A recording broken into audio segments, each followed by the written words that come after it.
Yes. Buck Fever has an owie on his thumb. I cut my thumb on a can of refried beans. This is the Rowdy.com Big Three. I am Buzz Cutler. This is Buck Fever, 1 digit less than normal. I guess the thumb's a digit. It's a digit. It's an important one, especially on your right hand. But what's even more important is the race at Dover yesterday. Issue number 1 has got to be Jimmie Johnson, maxed out by winning the pole, leading the most laps, and getting the victory. Buck Fever, is the drive for 5 alive? Oh, the drive for 5 is alive, and I'm sorry, Jeff Gordon. It's not going to go through your wing of the garage. It looks like it's going through the Jimmie Johnson wing of the garage. He's on fire, and this just in, we're going to Charlotte, and we're also going to Martinsville. So, he wins at these 3 tracks. It's over. I'm not so concerned with statements. At the end of the day, I'm just concerned about where I am in the points and what the deficit is, and if we're fortunate to get on top, how big that gap is and what we need to do to be champion this thing. And we want to win this championship. We want to win 5 in a row. And it's within our race shop. It's these guys on this 48 team.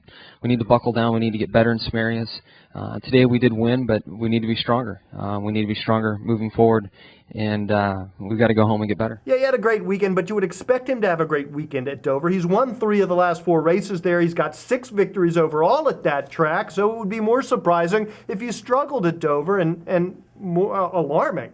So I'm not going to read any more into a Dover victory than I read into a poor performance at New Hampshire. Look, is he still the chase favorite? Absolutely.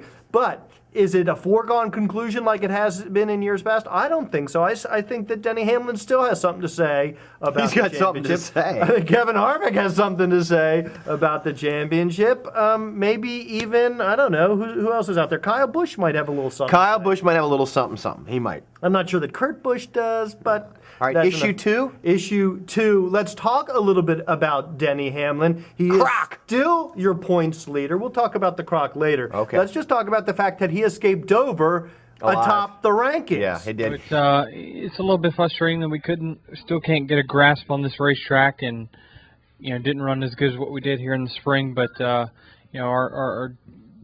you would have told me at the beginning of the chase, if I take 35-point lead out of Dover, I'd definitely say yes. So I'd say we're in a good spot. He hates this place. The track hates him. He doesn't do well here. He just doesn't perform well. But he left with the points lead. I think he leads by 35 points. 35 points. So for Denny Hamlin, that is great, because what's been Denny Hamlin's problem the last couple of years? He stumbles. He makes mistakes. Either he or his team. They didn't make a mistake. They got out of Dover alive and in the lead. Right, which is a victory for Denny Hamlin. Huge. Not only did he get out alive, he got out with a top 10. We said last week that a top 15 would be a victory, so he even surpassed the benchmark that we set for him at Rowdy. Look. And Kevin Harvick didn't beat the crap out of him. Which is always a good thing. Delana didn't either. I know. Denny still has some problem tracks coming up. He's not great at Charlotte. That still looms large. If Denny can maintain consistency, if he can continue to perform like he has in the regular season, and he can continue to sort of rewrite his own history at some of these tracks that have been challenging, then we might actually have a championship race on our hands come Homestead.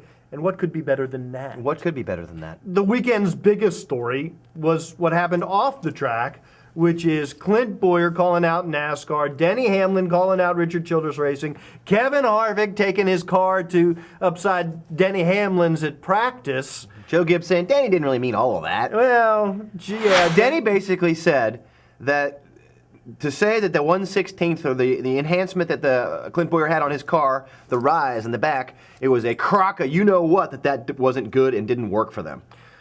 Yeah, I think, Denny said basically, look, if you're that close to the tolerances that a tow truck can knock you out of tolerance, can knock you high, then you get what you deserve.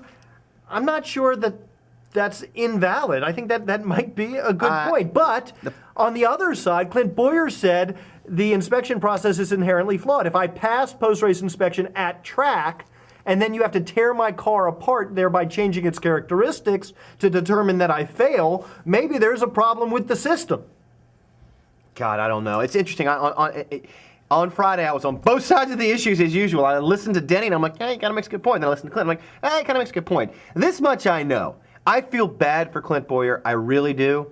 But he ain't getting those points back at all. He's not getting the points back because the one objective aspect of this whole deal is that he measured high. Everything else is opinion and subjective. So unless RCR has a way to prove that the wrecker actually was the cause of their increased height on the left rear, they have no case because we have data that shows they were high. And bear in mind, even if NASCAR was like, oh man, maybe we shouldn't have done that, we'd love to take those points back, even if they felt that way, they can't just do that. They need to give tacit evidence. Oh, this is why we're going to overturn it, and they ain't going to do it. And Clint's contention that the inspection process is inherently flawed, that's a whole nother conversation, and one certainly worth having, but one that NASCAR can't really take into account when determining whether or not to overturn the penalty. It's the gray area. It's NASCAR. And we are Buzz Cutler and Buck Fever. If you haven't checked out the new Rowdy.com, you're really gonna wanna.